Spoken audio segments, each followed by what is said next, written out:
الحمدللہ رب العالمین والصلاة والسلام علی سید المرسلین اما بعد فاعوذ باللہ من الشیطان الرجیم بسم اللہ الرحمن الرحیم ان اللہ وملائکتہ یصلون علی النبی یا ایہا الذین آمنوا صلوا علیہ وسلموا تسلیما الصلاة والسلام علیک یا رسول اللہ وعلی آلک واصحابک یا حبیب اللہ ربی شرح لی صدری ویسر لی امری واحلل عقدۃ من لسانی یفقہوا قولی آمین۔ صحیح بخاری سے ہم وضو کے باب سے مختلف احادیثیں سن رہے تھے۔ کل جو ہے ہم نے آخری جو حدیث سنی جس میں رسول اللہ کے عظیم معجزے کا ذکر تھا، آپ کی انگلیوں سے جو ہے پانی کے چشمے جاری ہونے کا ذکر تھا۔ اس سے پہلے ہم نے کچھ مسائل سنے تھے جس میں جو ہے مسح کرنے کے حوالے سے، پاؤں کے اوپر مسح کرنے کے حوالے سے مسائل تھے۔ تو مجھے امید ہے کہ سب کو وہ مسئلہ کلیئر ہو گیا ہوگا کہ اگر آپ نے یعنی پہلے سے وضو کر کے پھر آپ نے کوئی موزہ وغیرہ پہنا ہے، جوتا پہنا ہے، تو پھر آپ اس کے اوپر سے مسح کر سکتے ہیں، اور اس کی مدت 1 دن تک ہے، یعنی 24 گھنٹے تک۔ یعنی آپ اگر اسی میں ہیں تو آپ اگر مجبوری ہے ایسی حالت میں، دیکھیں مجبوری کی بات ہے، افضل تو یہی ہے کہ آپ دوبارہ سے ایسے گھر میں آسانی ہے، آپ کو سارا کچھ، مثال کے طور پہ سردیاں بھی ہیں تب بھی آپ کو گرم پانی بھی اویلیبل ہے اور آپ کو کسی قسم کی کوئی پریشانی بھی نہیں ہے، تو پھر بہتر یہی ہوتا ہے کہ آپ جو ہے دوبارہ سے وضو کریں، پانی سے وضو کریں۔ لیکن اگر کوئی کہیں سفر پہ ہیں یا کہیں ایسی جگہ جہاں پہ جوتا اتارنے میں آزمائش ہے یا پانی کی کمی ہے، کوئی ایسا مسئلہ ہے، تو پھر آپ ان پاؤں پہ جو ہے ان موزوں پہ، جرابوں پہ آپ جو ہے مسح کر سکتے ہیں، جوتوں پہ بھی ایون بعض روایتوں میں ہے کہ کر سکتے ہیں۔ آئیے ہم اگلی حدیث پڑھتے ہیں۔ صحیح بخاری حدیث نمبر 170۔ ہمارے پاس رسول اللہ صلی اللہ تعالیٰ علیہ وسلم کے کچھ بال مبارک ہیں جو ہمیں انس رضی اللہ تعالیٰ عنہ یا انس رضی اللہ تعالیٰ عنہ کے گھر والوں کی طرف سے ملے ہیں۔ یہ سن کر عبیدہ نے کہا کہ اگر میرے پاس ان بالوں میں سے ایک بال بھی ہو تو وہ میرے لیے ساری دنیا اس کی ہر چیز سے زیادہ عزیز ہے۔ تو یہ حضور کے جو ہے مبارک بال، صحابہ جو ہے یہ جب بھی آپ یوں سر منڈاتے تھے یا بال کٹواتے تھے، جیسے حج عمرہ ادا کرنے کے بعد یا ویسے کبھی، تو صحابہ جو ہے آپ کی محبت میں آپ کے جو بال مبارک تھے، آپ کے زلف مبارک تھی، اس کو جو ہے اپنے پاس محفوظ کر لیتے تھے، بالکل زمین پہ کوئی بال بھی گرنے نہیں دیتے تھے۔ یعنی صحابہ کی اتنی محبت تھی حضور کے ساتھ کہ حضور کے سر کا بال، حضور کا جو ہے کوئی کٹا ہوا ناخن، حضور کا جو ایون وضو کا پانی آپ کے جسم سے لگ کے گرتا تھا تو وہ بھی لینے کے لیے آپس میں جھگڑ پڑتے تھے۔ نہیں، اتنی ان کی حضور سے بالکل ٹوٹ کے محبت تھی صحابہ کی۔ تو یہ صحابی رسول نے کہا کہ آپ کے پاس تو اتنے حضور کے جو ہے بال مبارک موجود ہیں، اگر میرے پاس جو ہے ایک بھی ہو تو میرے لیے وہ تمام دنیا سے بہتر ہے۔ کچھ اوپر احکام بیان ہوا ہے، یہ وہ بھی سن لیتے ہیں۔ عطا بن ابی رباح آدمیوں کے بالوں سے رسیاں اور ڈوریاں بنانے میں کچھ حرج نہیں دیکھتے تھے، اور کتوں کے جھوٹے اور ان کے مسجد سے گزرنے کا بیان۔ سب سے پہلے یہ کہ لوگ جو ہے پہلے زمانے میں یعنی بالوں وغیرہ سے اور ایسی چیزوں سے بھی رسیاں بنا لیتے تھے، تو بتایا جا رہا ہے کہ یہ مطلب اگر کوئی کرے، جیسے عورت کے بال نہیں ہے، عورت کے بال کیونکہ آتے ہیں سطر میں آتے ہیں، اس کا چھپانا جو ہے ضروری ہوتا ہے، تو وہ ان بالوں کو جو ہے اس کے علاوہ بالوں سے وہ ڈوریاں وغیرہ بنا سکتے تھے۔ کتوں کا جھوٹے کے بارے میں کیا فرمایا کہ زہری کہتے ہیں کہ جب کتا کسی پانی کے بھرے ہوئے برتن میں منہ ڈال دے اور اس کے علاوہ وضو کے لیے کوئی پانی موجود نہ ہو تو اس سے وضو کیا جا سکتا ہے۔ سفیان کہتے ہیں کہ یہ مسئلہ اللہ تعالیٰ کے اس ارشاد سے سمجھ میں آتا ہے کہ جب پانی نہ پاؤ تو تیمم کر لو، اور کتے کا جھوٹا پانی تو ہے مگر طبیعت اس سے نفرت کرتی ہے، بہرحال اس سے وضو کر لے اور احتیاطاً تیمم بھی کر لے۔ یہ کسی کے پاس ایسی مجبوری کی حالت ہے کہ تھوڑا سا پانی تھا، اس میں بھی کتے جیسے جانور نے منہ ڈال دیا، تو اس میں مسئلہ کیا ہے کہ وہ مجبوری میں یعنی اسی پانی سے وضو کر لے، لیکن احتیاط اس میں ہے کہ تیمم بھی کر لے تاکہ اس کو مکمل پاکی حاصل ہو جائے۔ حدیث نمبر 171۔ جب رسول اللہ صلی اللہ تعالیٰ علیہ وسلم نے حجۃ الوداع میں جب سر کے بال منڈوائے تو سب سے پہلے ابو طلحہ رضی اللہ تعالیٰ عنہ نے آپ صلی اللہ تعالیٰ علیہ وسلم کے بال لیے تھے۔ تو سب سے پہلے آپ نے حجۃ الوداع کے موقع پہ بال کٹوائے تھے، جو بھی آپ کا ایک ہی حج تھا، آخری حج تھا، وہی الوداعی حج تھا، اس میں حلق یا تقصیر کرائی جاتی ہے، سر کے بال حاجی بھی منڈواتے ہیں، تو اس میں آپ نے بال منڈوائے تھے تو صحابہ نے، اور اس میں بتایا جا رہا ہے کہ حضرت ابو طلحہ نے سب سے پہلے آپ کے بال مبارک لیے تھے،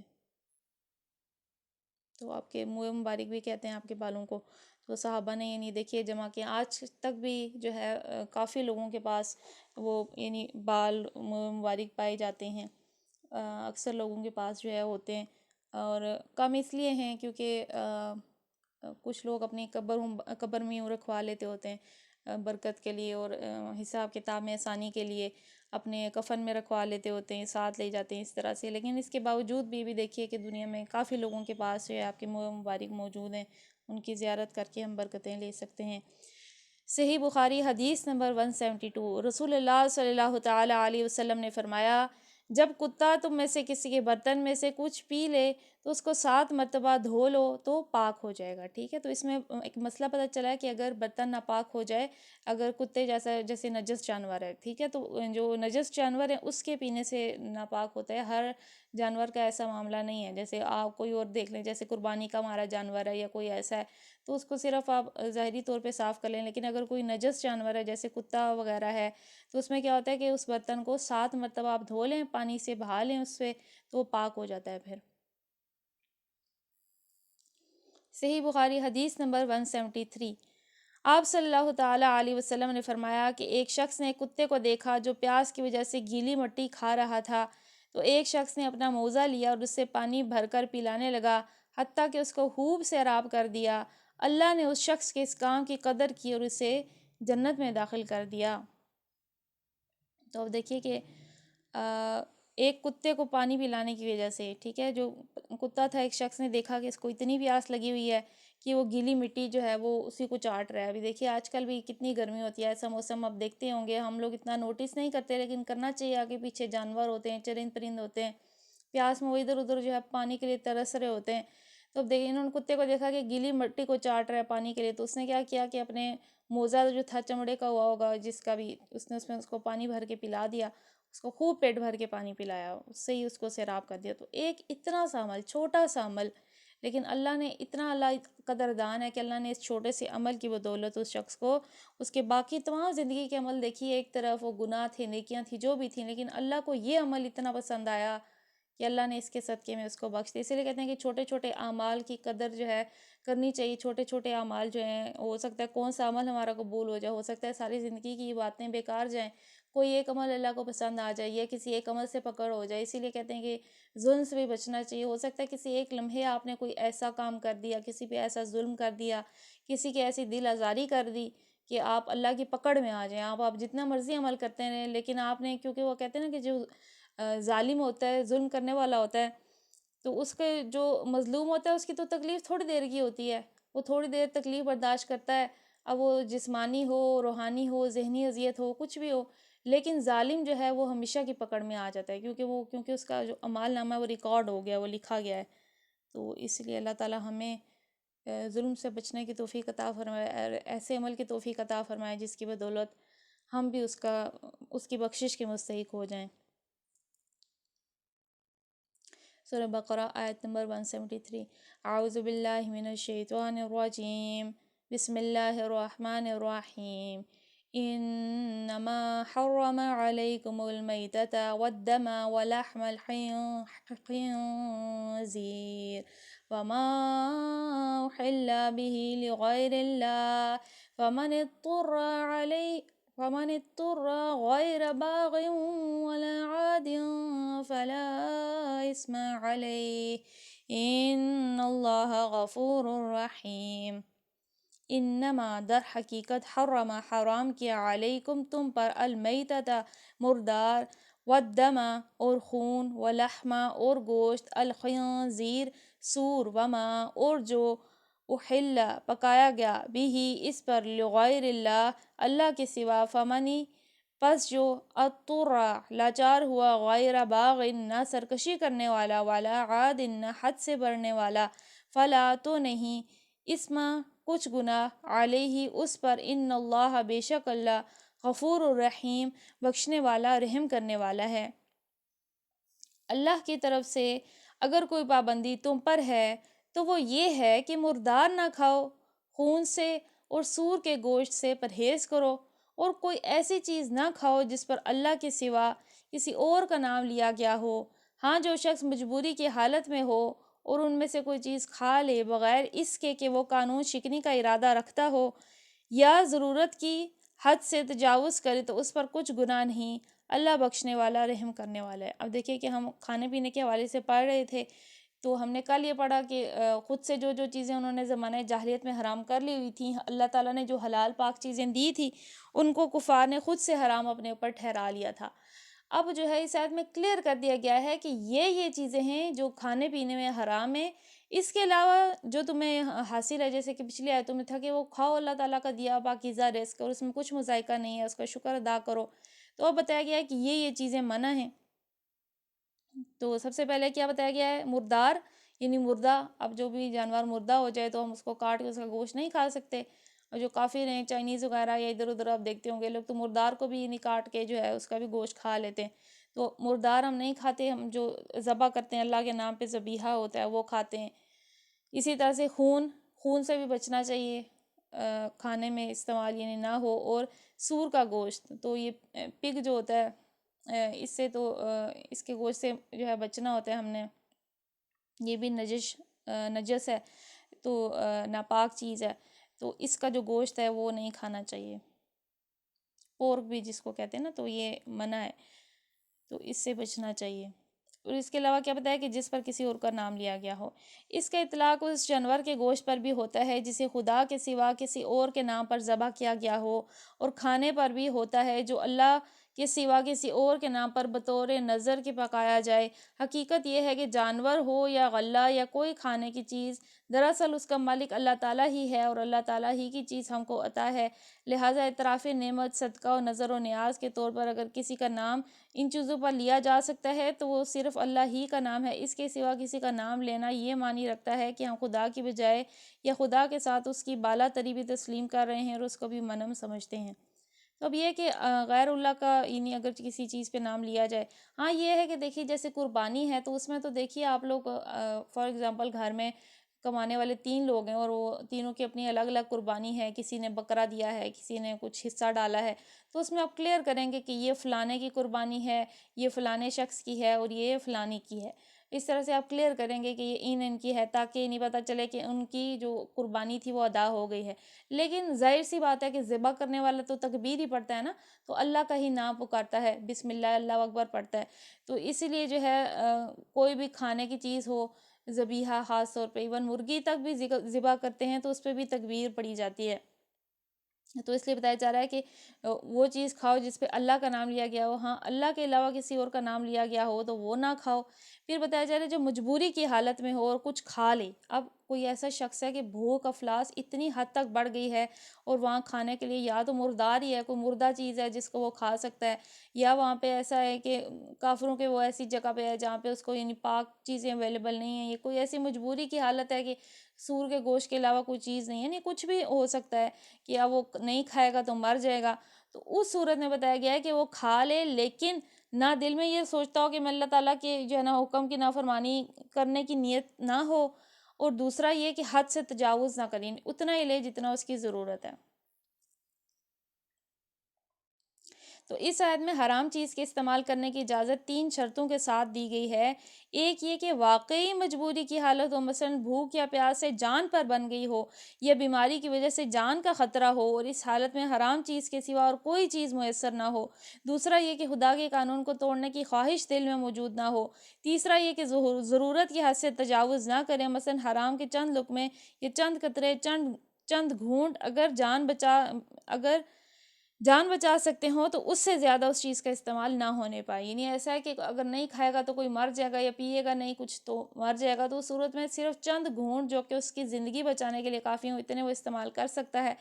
تو ایسے میں بتایا گیا کہ کسی واقعی مجبوری ہے یا کوئی، جیسے دیکھیے کہ کافر ہیں انہوں نے بعض مسلمانوں کو قید میں ڈالا ہوتا ہے، اب وہ ان کو مار مار کے اذیت دے کے زبردستی اس طرح سے پورک کھلاتے ہیں یا کوئی حرام چیز کھلاتے ہیں. اب وہ ایسے ہے کہ ان کی جان پہ بنی ہے، اگر وہ نہیں کھائیں گے تو ان کو مار دیا جائے گا یا اور اذیت دی جائے گی. تو ایسی صورت میں ہوتا ہے کہ اگر بہت مجبوری کی حالت ہے یا یہ کہ کوئی ایسی جگہ پہ ہے جہاں پہ بہت زیادہ بھوک افلاس ہے، کچھ بھی کھانے کو نہیں ہے، جیسے ڈراؤٹ آ جاتا ہے نا، اکثر جگہ پہ نہیں قحط آ جاتا ہے، تو وہاں پہ یعنی جانور بھی مر جاتے ہیں، کھانے کو کچھ نہیں ہوتا. تو جیسے یہ تھر وغیرہ میں یا اس طرح آپ نے سنا ہوگا، تو ایسے علاقوں میں کوئی ایسی حالت آ گئی ہے کہ نہیں کھائیں گے تو آپ کے بچے مر جائیں گے، آپ مر جائیں گے، کوئی ایسا جانی نقصان ہے، اس صورت میں صرف چند لقمے اگر آپ نے مردار یا حرام کے کھا لیے تو جائز ہے، ورنہ یہ کہ یہ چیزیں حرام ہیں، عام حالات میں یہ سب چیزیں حرام ہیں. آیت نمبر 174. ان الذين يكتمون ما انزل الله من الكتاب ويشترون به ثمنا قليلا اولئك ما يأكلون في بطونهم الا النار ولا يكلمهم الله يوم القيامة ولا يزكيهم ولهم عذاب عليم. ان الذین، بے شک جو لوگ، یکتمون چھپاتے ہیں، ما انزل اللہ، جو نازل کیا ہے اللہ نے، من الکتاب کتاب سے، ویشترون اور وصول کرتے ہیں، بھی اس سے، ثمناً قیمت، قلیلہ تھوڑی سی، اولئک یہی لوگ، ما یاکلون نہیں کھاتے، فی بطونہم اپنے پیٹوں میں، الا مگر النار آگ کو، ولا اور نہ، یکلمہم بات کرے گا اللہ، یوم القیامہ قیامت کے دن، ولا یزکیہم اور نہ انہیں پاک کرے گا، ولہم عذاب علیم اور ان کے لیے دردناک عذاب ہے. حق یہ ہے کہ جو لوگ ان احکام کو چھپاتے ہیں جو اللہ نے اپنی کتاب میں نازل کیے ہیں اور تھوڑے سے دنیاوی فائدوں پر انہیں بھینٹ چڑھاتے ہیں، وہ دراصل اپنے پیٹ آگ سے بھر رہے ہیں. قیامت کے روز اللہ ہرگز ان سے بات نہ کرے گا، نہ انہیں پاکیزہ ٹھہرائے گا، ان کے لیے دردناک عذاب ہے. اب جو ہے، اب یہ چیزیں کلیئر تھیں. اب یہ چیزیں آج کی بائبل میں بھی موجود ہیں، جیسا کہ سور کا گوشت کھانا، یہ پورک وغیرہ، یہ سب چیزیں ادھر، یہ جیسے خون کھانا، اب یہ چیزیں ادھر کلیئرلی مینشنڈ ہیں. مردار کھانا ان کی کتابوں میں مینشنڈ ہے کہ یہ چیزیں منع ہیں.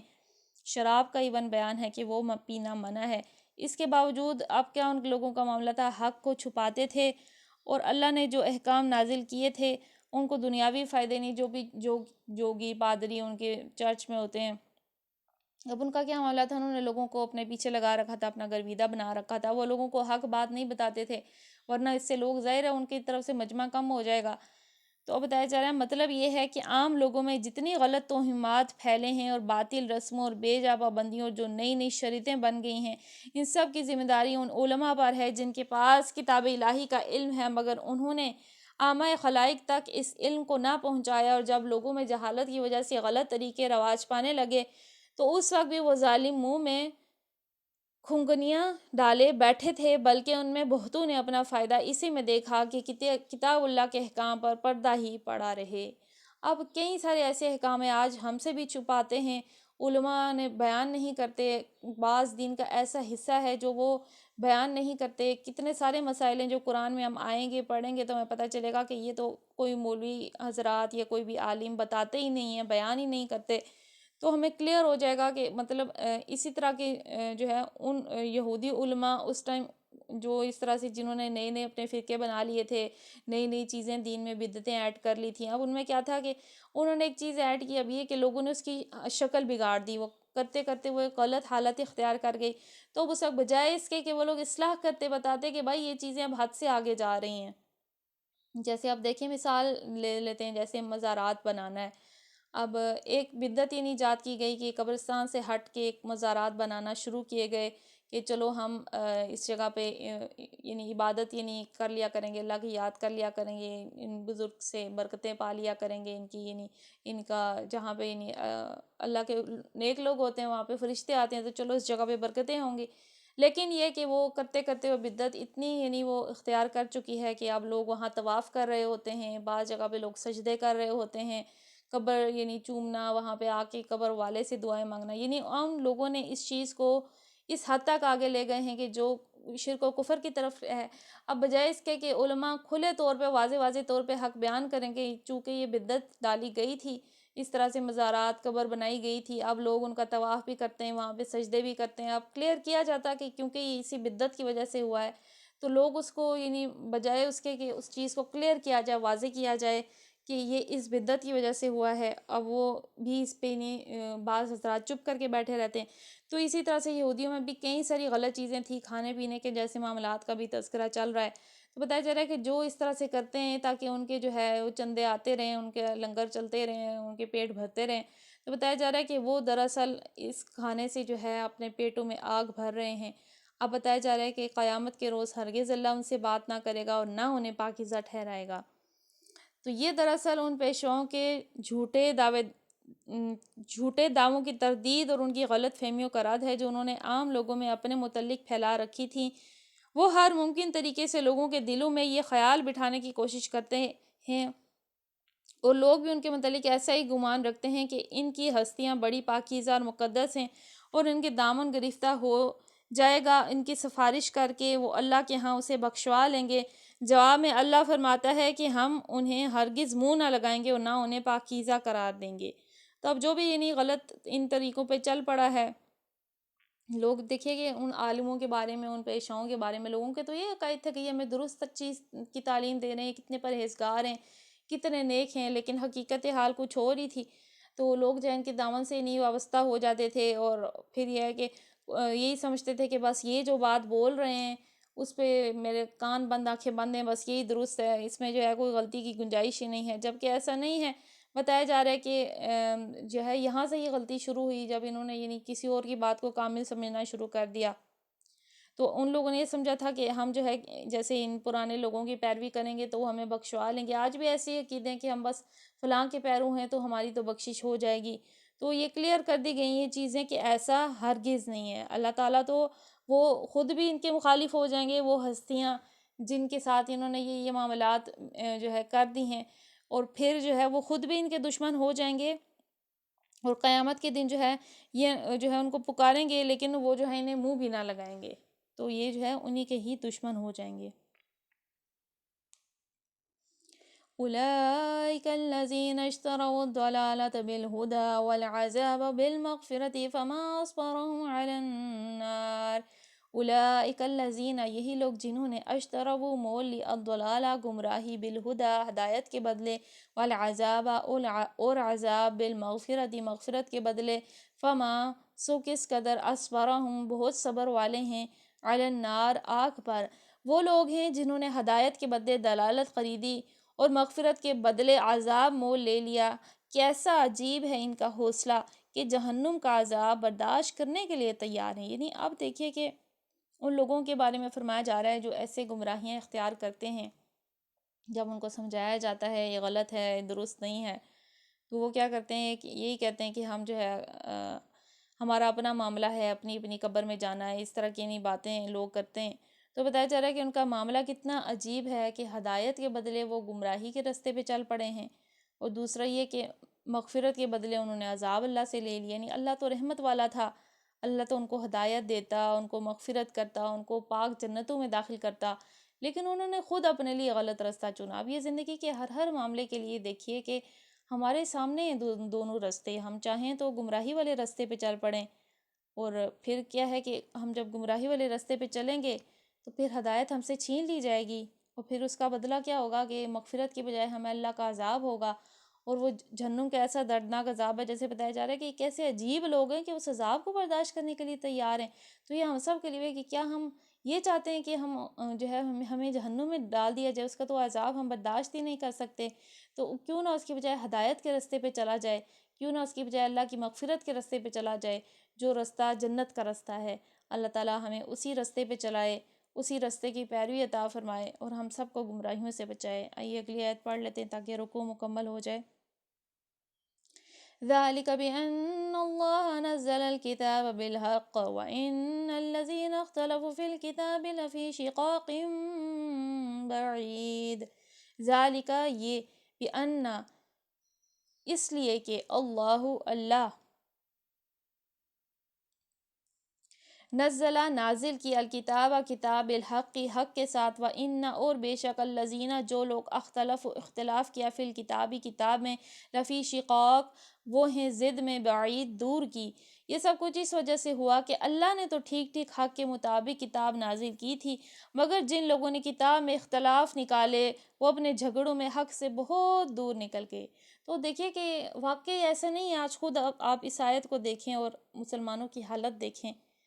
کہ کیا ہے کہ کس وجہ سے اتنے ہم میں فرقے بن گئے ہیں، اتنی ڈویاں ہیں، آپس میں ایک دوسرے کے دشمن بنے ہوئے ہیں،